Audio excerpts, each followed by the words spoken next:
मुलींची फरमाईश होती, मम्मी काहीतरी चटपटीत आणि यम्मी बनव. तर दुपारची चपाती उरलेली होती, त्यावर टोमॅटो केचप, मेयोनीज आणि खूप साऱ्या भाज्या ह्या बारीक चिरून टाकून घेते आहे. मुलं भाज्या खायला कंटाळा करतात, तर ही ट्रिक नक्कीच वापरा. त्यानंतर यावर थोडंसं मीठ, थोडंसं चिली फ्लेक्स, थोडंसं ओरिगानो आणि त्यानंतर खूप सारं चीज हे किसून घेते आहे.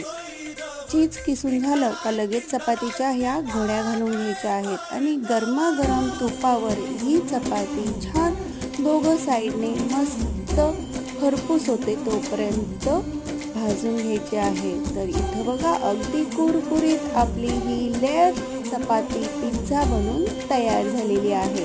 तर तुम्हीही मुलांना हा यम्मी बेत नक्कीच बनवून देऊ शकतात. तर वाट कसली बघतायत, चला पटकन बनवायला घ्या.